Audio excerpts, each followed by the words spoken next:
Seja bem-vindo de volta às nossas aulas aqui de exposição do livro de Gálatas da Escola Charles Spurgeon Online. Eu sou o professor Felipe Prestes, estamos na nossa 17ª e última aula aqui do módulo de exposição do livro de Gálatas. Hoje nesta aula nós vamos tratar do versículo 11 até o versículo 18, o fim do texto no capítulo 6. Antes de seguirmos para o nosso livro, nosso texto especificamente, relembrando aí o nosso esboço do argumento aqui de Carlos Oswaldo Pinto.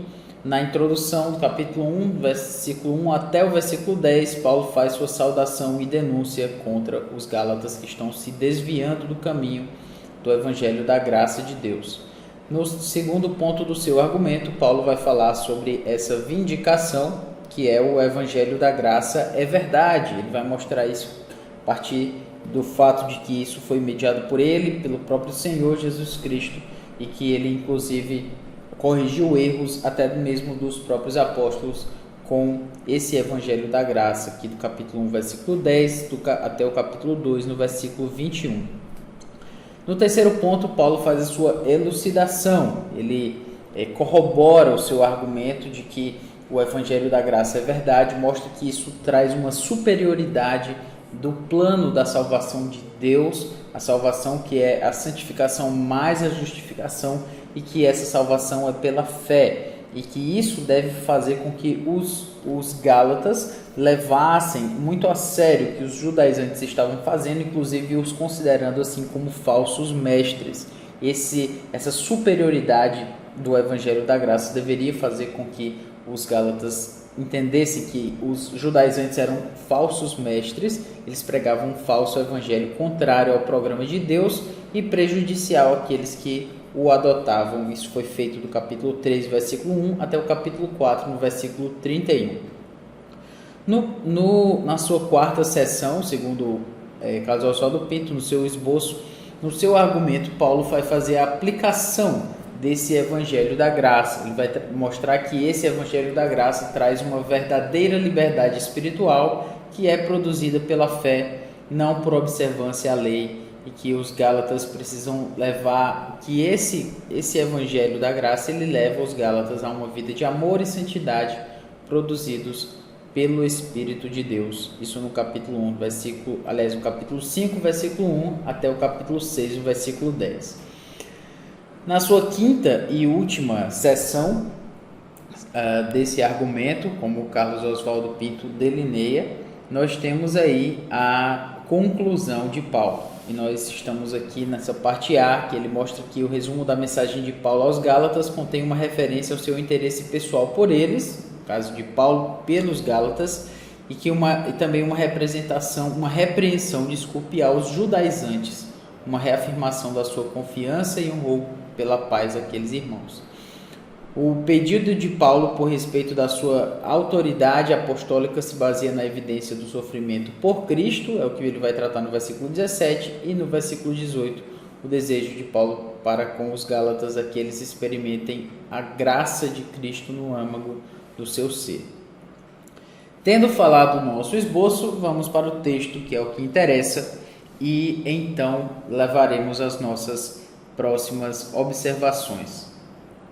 Vamos lá. Aqui no versículo 11 até o versículo 16, então depois retornaremos dos versículos 17 e 18. Vede com que letras grandes vos escrevi de meu próprio punho. Todos os que querem ostentar-se na carne, esses vos constrangem a vos circuncidardes, somente para não serem perseguidos por causa da cruz de Cristo. Pois nem mesmo aqueles que se deixam circuncidar guardam a lei. Antes, querem que vos circuncideis, para se gloriarem na vossa carne. Mas longe esteja de mim gloriar-me, senão na cruz de nosso Senhor Jesus Cristo, pela qual o mundo está crucificado para mim e eu para o mundo. Pois nem a circuncisão é coisa alguma, nem a incircuncisão, mas o ser nova criatura. E a todos quantos andarem de conformidade com esta regra, Paulo vai dizer então, paz e misericórdia sejam sobre eles e sobre o Israel de Deus. Nós vamos até o versículo 15 e depois voltaremos aqui para o 16. Bom, no versículo 11, Paulo vai dizer: vede com que letras grandes vos escrevi de meu próprio punho. Bom, é bem interessante Paulo falar aqui no versículo 11, porque ele vai mostrar uma saudação pessoal. Realmente, o que mostra aqui que ele escreve de próprio punho é que anteriormente não era de próprio punho, né? Obviamente. Então, ele deveria estar usando ali um amanuense, alguém a quem ele ditava, e essa pessoa então escrevia a carta. Mas agora no finalzinho, no versículo 11, Paulo pega a pena e começa a escrever de seu próprio punho. Ele quer chamar a atenção para aqueles irmãos. E ele diz o seguinte, ele diz: vede com que letras grandes. E essa expressão letras grandes, ela é fruto de alguma discussão. Por que Paulo usou letras grandes? O que ele quer dizer com isso? Então, alguns chegaram a dizer que eram letras mal escritas, né? Letras grandes no sentido de que não eram muito bem proporcionais ali, e que isso queria dizer que Paulo era um trabalhador, alguém que estava ali vindicando o seu próprio trabalho e tal, e tudo. Essa é uma posição, não faz muito sentido ele usar essa expressão para definir se ele era trabalhador ou não, enfim, mas é uma posição aí de alguns estudiosos. Outra questão é de que ele escreveu com letras grandes por uma questão de ênfase, porque ele queria enfatizar agora os pontos principais da carta, né, que é no final das contas do versículo 11 até o versículo 18, Paulo faz uma espécie de resumo do seu argumento, que o evangelho da graça é o único que salva, e que os judaizantes precisam ser reputados como falsos mestres e expulsos daquela convivência ali daqueles irmãos. Então a ideia é de que Paulo está escrevendo ali com letras grandes para enfatizar os últimos pontos e os pontos principais daquilo que ele já havia argumentado anteriormente. Outra questão que se é levantada também é que essas letras grandes seriam utilizadas por Paulo, porque quando ele começou a escrever, ele está escrevendo com letras grandes porque ele teria um problema de visão, e alguns até relacionam esse problema de visão aqui, que supostamente Paulo teria, com o espinho na carne lá, que ele fala anteriormente lá em Corinto, para os irmãos em Corinto. Bom, para mim faz mais sentido que ele escreveu com letras grandes para enfatizar. O que é muito óbvio aqui no final é que ele está enfatizando os pontos principais da carta. Para mim faz mais sentido ele estar falando sobre letras grandes porque ele quer enfatizar os pontos principais. E eu citei essas outras opções aí porque, enfim, alguns estudiosos já têm, e você pode saber também disso aí e tomar a sua própria conclusão. No versículo 12, Paulo diz: todos os que querem ostentar-se na carne, esses vos constrangem a vos circuncidares. Bom, quero lembrar aqui o próprio punho também, que Paulo quer dizer, além de ênfase, ele quer falar aqui num tom pessoal, certo? Ênfase e pessoalidade, certo? É isso que eu quero dizer mesmo, tá? Pessoalidade, que Paulo quer mostrar que ele está ali pessoalmente se preocupando com aqueles irmãos, e o que ele está escrevendo é de próprio punho. Ele está preocupado com a situação espiritual dos Gálatas, que estão fugindo e se desviando do caminho do evangelho da graça. Por isso que ele está enfatizando isso. Então ele diz: todos os que querem ostentar-se na carne, esses vos constrangem a vos circuncidardes, somente para não serem perseguidos por causa da cruz de Cristo. Perceba aqui também que Paulo ele está pessoalmente preocupado com aqueles irmãos, e ele está dizendo: os judaizantes não se preocupam com vocês, eles estão preocupados consigo mesmos, com a sua própria carne.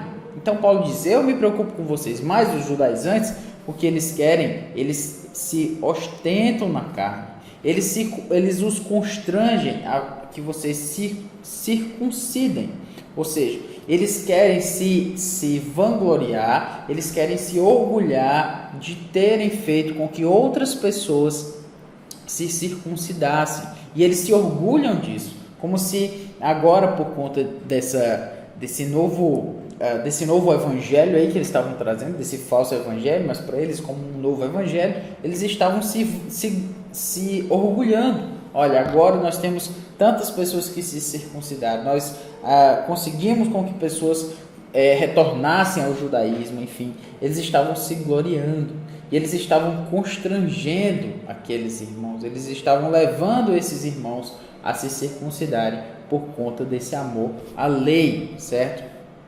Vou até colocar aqui em vermelho que eles estavam se ostentando na carne e também constrangendo aqueles irmãos a se circuncidarem. Por quê? E aqui é que está a questão que Paulo vai tratar aqui na sua finalidade, né? Por quê? Porque os judaizantes estavam fazendo com que os irmãos lá da Galácia se circuncidassem. Ora, ele diz, para que eles não sejam perseguidos por conta da cruz de Cristo. Por quê? Por que os judaizantes estavam fazendo com que os irmãos se circuncidassem? Era porque eles não queriam ser perseguidos pela cruz de Cristo. Mas o que tem a ver a cruz de Cristo com que esses irmãos não quererem ser circuncidados ou ser perseguidos? A questão é que a cruz de Cristo ela traz 3 doutrinas muito importantes e ao mesmo tempo desconcertantes para o homem, certo? Quais são essas doutrinas? Primeiro, a cruz de Cristo. Então vou colocar aqui esse ponto aqui de uma forma clara. A cruz de Cristo mostra que o homem é um pecador. Se a cruz é porque alguém tem que pagar, e esse pagamento é por conta do pecado do homem. A cruz, ela revela o nosso pecado. Ela não só revela, como ela mostra a seriedade do nosso pecado. Alguém teve que morrer gravemente, seriamente, sofrer as dores da morte de cruz. Mesmo sendo santo, mesmo sendo puro, mesmo sendo sem pecado, esse alguém morreu lá na cruz. Então, a cruz, ela denuncia o nosso próprio pecado e isso desconcerta as pessoas. E os judaizantes, que se achavam muito santos, muito agradáveis a Deus por conta da sua própria obediência, eles não conseguiam aceitar a cruz porque a cruz denunciava o quanto eles também eram pecadores. E eles não conseguiam aceitar isso. Então, eles não queriam ser perseguidos por conta da cruz de Cristo, porque a cruz de Cristo revela uma grande seriedade, uma grande verdade sobre o homem que eles não queriam aceitar, que era o seu próprio pecado.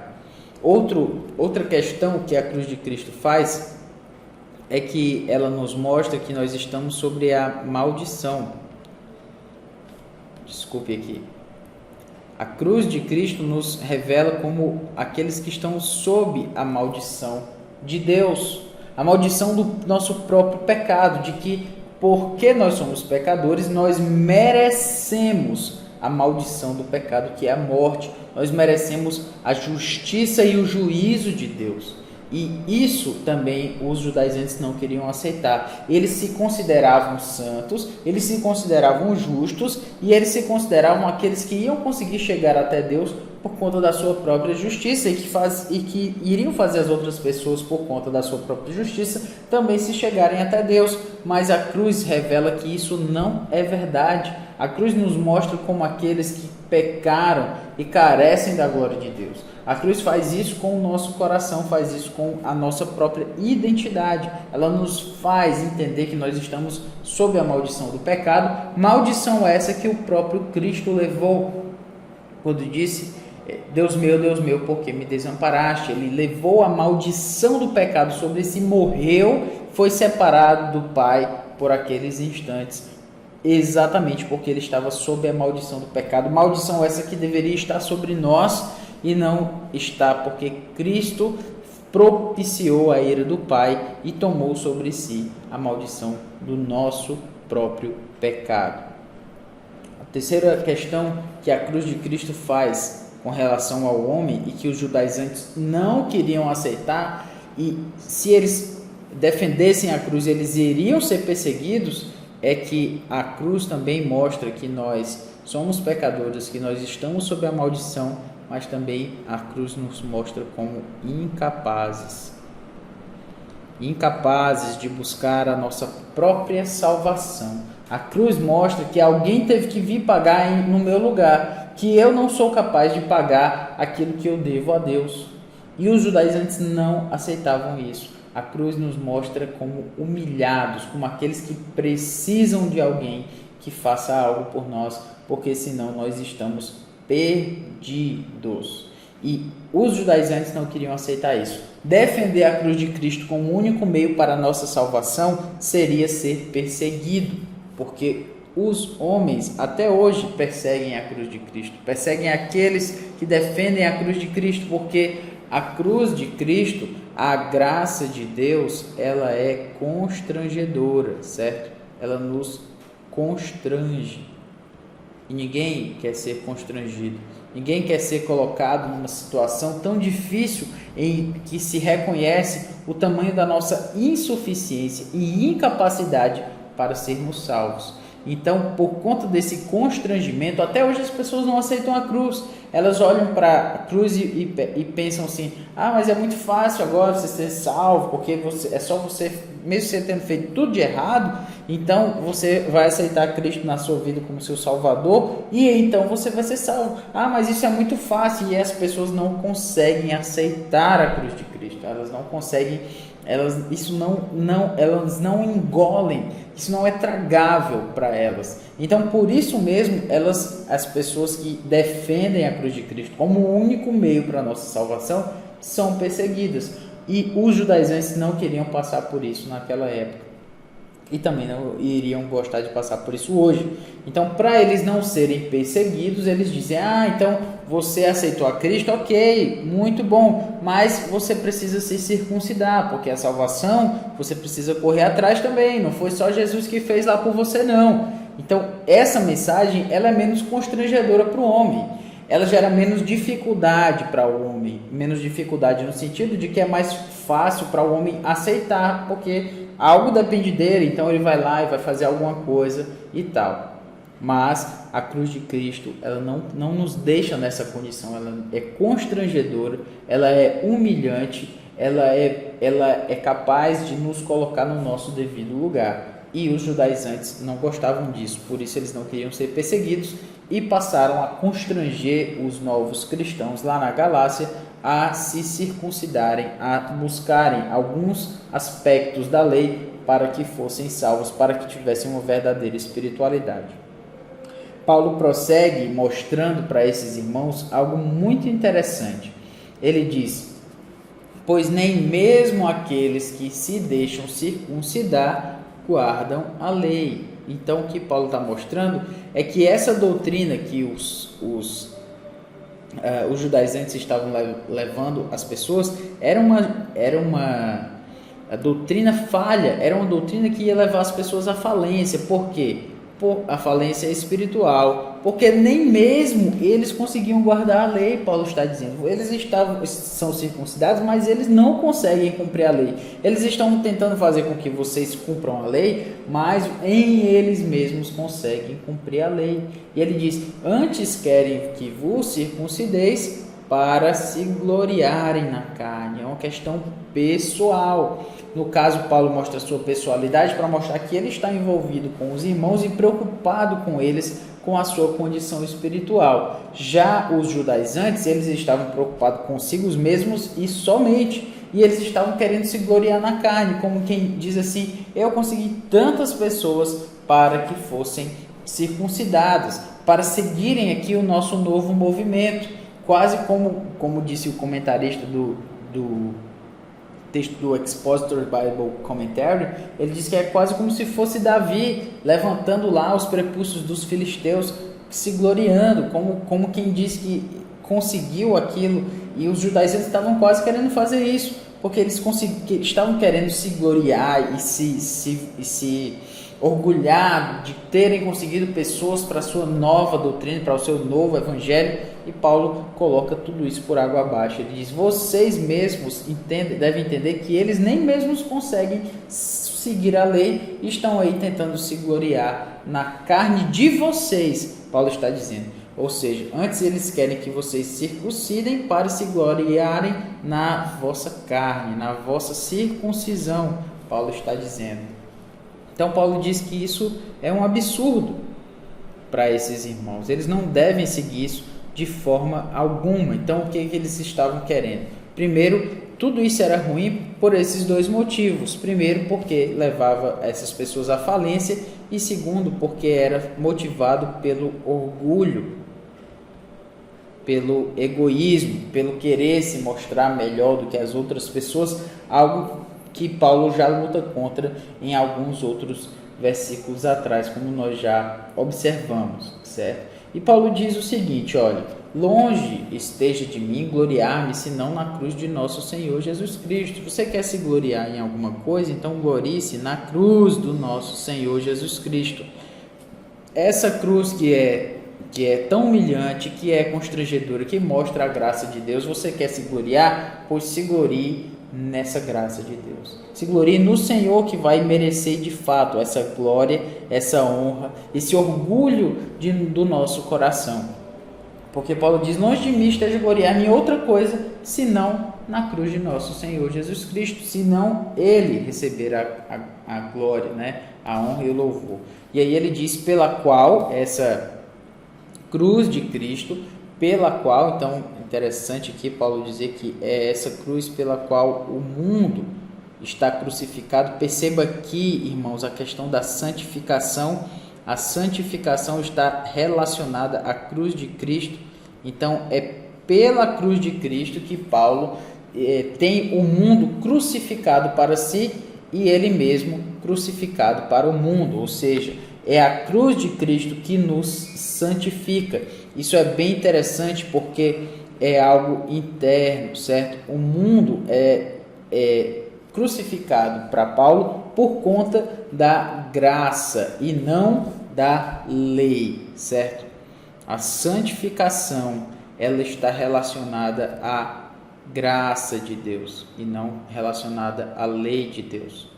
É isso que Paulo está mostrando aqui. Se eu quiser me gloriar em alguma coisa, será na cruz de Cristo. Longe de mim me gloriar em outra coisa, porque é nessa cruz, é essa cruz que me traz santidade, que faz com que o mundo, com que as influências do mundo, com que as ideias do mundo, para que a minha própria carne, Paulo diria, seja crucificada, que ela seja santificada. É essa cruz, é essa graça que santifica e não a lei, como os judaizantes queriam mostrar. E ele vai seguir: pois nem a circuncisão é coisa alguma, nem a incircuncisão, mas o ser nova criatura. Então, o que Paulo está querendo mostrar aqui é que o que é importante, o que salva, o que faz alguma diferença, nem é a circuncisão e nem é a incircuncisão.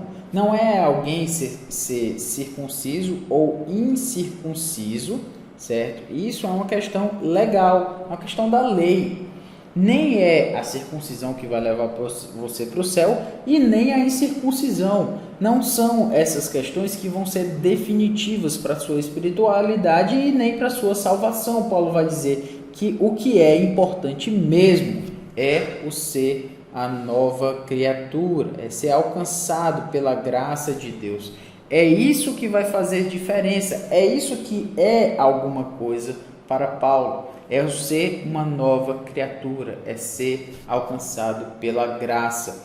Isso é que faz alguma diferença, isso é que traz a eles alguma importância, o ser a nova criatura. Então é como se Paulo tirasse aqui do foco da questão a circuncisão, que era um tema terrivelmente abalado lá na questão dos Gálatas. Então, circuncida, não circuncida, precisa de circuncidar para a salvação, e eles começaram a lutar por isso, constranger as pessoas. Aí Paulo, e essa circuncisão começou a tomar um foco muito grande ali na igreja dos Gálatas, nas igrejas dos Gálatas. E aí Paulo tira isso de foco. Ele diz: não é a circuncisão, irmãos, tirem da cabeça de vocês que é cumprir esse quesito da lei que vai definir a sua salvação. Paulo vai mostrar que é o ser nova criatura, que é isso que faz a diferença, que é isso que traz algum mérito para o cristão, no sentido de que em Cristo É isso que vai fazer alguma diferença. Não que ele faz a circuncisão ou a incircuncisão. Em outras palavras, irmãos, Paulo está levantando uma outra bandeira. Ele está baixando a bandeira da circuncisão, mostrando que isso não é o ponto da questão, que o ponto da questão é o ser nova criatura, é a graça de Deus, é o evangelho que salva realmente, é a cruz de Cristo. Esse é o foco. Então ele está tirando a circuncisão de lugar, colocando a cruz de Cristo, a graça de Deus para a nossa salvação. É isso que ele está fazendo aqui, do versículo 11 até o versículo 15. Então Paulo aqui continua no versículo 16 e ele diz: e a todos quantos andarem de conformidade com esta regra, paz e misericórdia sejam sobre eles e sobre o Israel de Deus. Quanto ao mais, ninguém me moleste, porque eu trago no corpo as marcas de Jesus.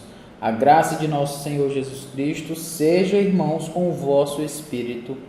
Amém. É muito interessante ver Paulo tocar nesses pontos aqui, porque quando ele diz que a todos quantos andarem de conformidade com esta regra, certo? É interessante essa palavra aqui, a palavra cânon, certo? É a ideia de é a mesma ideia que a gente chama de cânon, né? De regra, de padrão. É essa a ideia da palavra regra. Só que ele usa essa palavra regra para se referir ao evangelho, que ele já falou, o evangelho da graça. Então, o que ele está mostrando aqui para a gente é que a todos os que andam de conformidade com o evangelho da graça, a esses sejam paz e misericórdia. Interessantemente, Paulo chama aqui a graça, e a graça vai para os que aceitaram a graça. Aqueles que estão ali sob o domínio da lei e sob os judaizantes que queriam enfatizar e aceitaram essa questão da salvação pela lei, pelas obras, Paulo exclui esses aqui da graça. Ele diz que os que andam em conformidade com o evangelho da graça, com esta regra que ele já tocou nos pontos, nos versos anteriores, paz e misericórdia. É a esses que sejam, para esses que recebam a graça, né? No final das contas, Irene, né? A ideia de paz e misericórdia, sejam sobre os que aceitaram a paz e a misericórdia, ou seja, que aceitaram a graça, sejam sobre eles e sobre o Israel de Deus.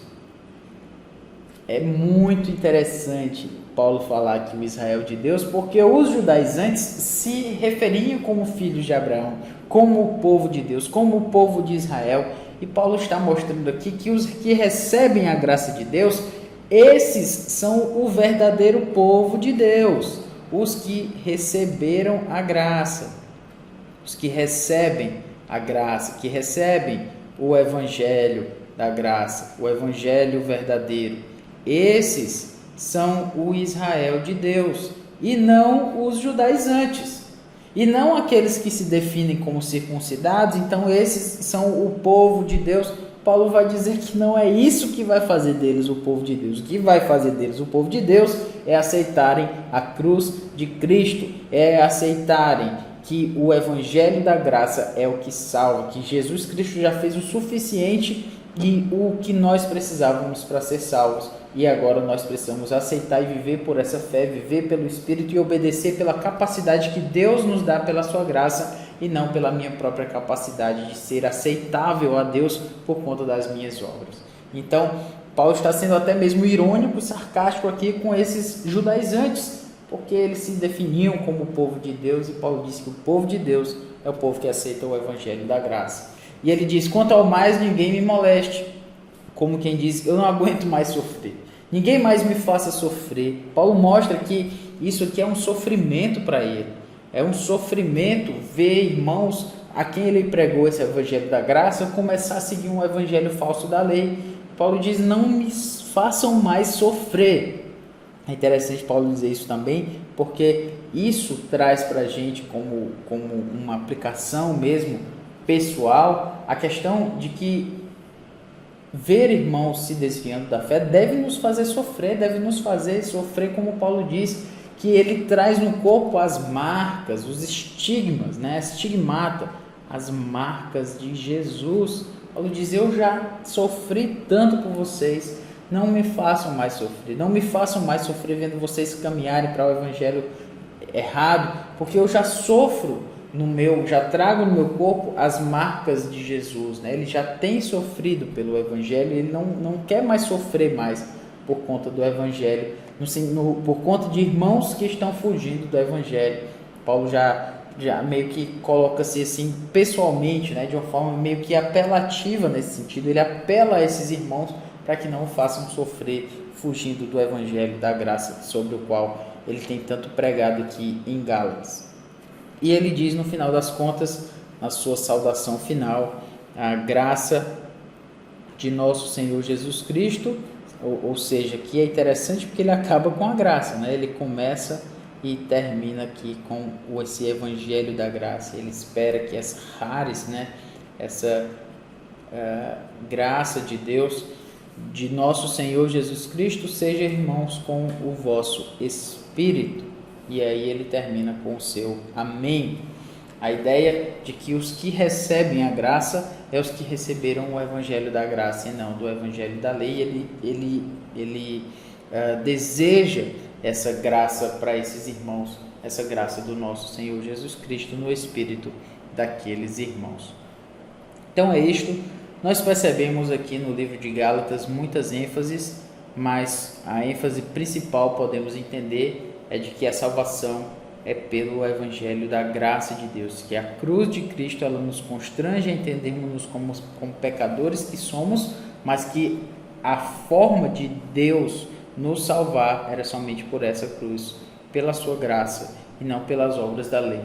Paulo tira o foco da circuncisão, que era um ponto muito importante, e traz o foco ao foco verdadeiro, a cruz de Cristo, que mostra a graça de Deus e a superioridade de um meio de salvação divino em relação ao meio de salvação humano, né, pelas obras, pela lei. Paulo vai mostrar que a lei ela não é suficiente no sentido de que nós vamos, a partir do cumprimento dela, nós vamos conseguir ser salvos.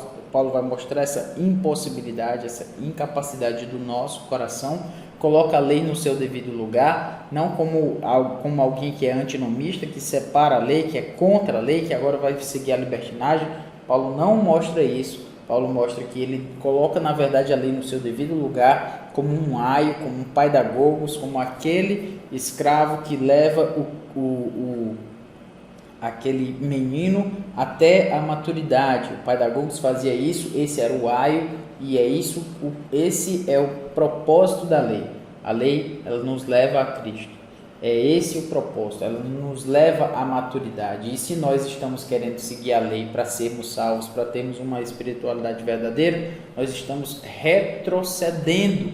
Nós estamos, ao invés de amadurecer, nós estamos voltando na escala de maturidade, porque nós não entendemos que o evangelho da graça é a maturidade, a plenitude dos tempos, né? Quando Jesus veio para mostrar que a lei tinha cumprido o seu papel de apontar para Jesus. E até hoje nós precisamos entender isso. A lei não vai transformar as pessoas, ela deve ser utilizada para que Jesus seja mostrado e não que a lei seja o suficiente. Isso é muito prático para a nossa vida, para a criação de filhos, mostrar a lei de Deus até o ponto em que ela leva para Cristo, nos relacionamentos com a esposa, com o esposo, com o cônjuge, né, para mostrar que a lei ela deve ser mostrada até um certo ponto, mas ela deve apontar para Cristo. Os erros das pessoas devem ser salientados até o ponto em que nós podemos mostrar que o evangelho da graça perdoa e que isso também deve nos fazer perdoar as pessoas também. Então, espero que você tenha gostado das aulas. Para mim foi um grande desafio, mas ao mesmo tempo uma grande honra expor esse livro, e que Deus nos abençoe, nos ajude a colocar a lei no seu devido lugar, não como aquilo que vai nos salvar, nos trazer a salvação verdadeira, mas como aquilo que vai apontar para aquele que cumpriu a lei verdadeiramente, o Senhor Jesus Cristo, e nos capacita pelo seu Espírito a obedecer ao Pai. Vamos orar finalmente, pedir a Deus a sua graça. Então nós vamos encerrar o nosso módulo. Grandioso Deus, nós agradecemos a Ti pela Tua palavra que foi exposta, do capítulo 1 até o capítulo 6 aqui do livro de Gálatas. Louvamos a Ti pela oportunidade de estudarmos mais a fundo essa carta tão maravilhosa e te pedimos, ó Deus, que o Senhor nos ajude a lembrar também que o Evangelho da Graça é o Evangelho que salva e que a lei e que a obediência a ela, as obras, não são capazes de nos fazer salvos e aceitáveis a Ti, mas somente o Senhor Jesus Cristo a cumpriu totalmente para nos fazer aceitáveis a Ti e assim também nos capacitar a obedecer ao Senhor. Nós oramos a Ti, louvando o Teu santo nome, em nome e por amor desse, para quem a lei do Senhor aponta, o Senhor Jesus Cristo, o fim da lei. Amém.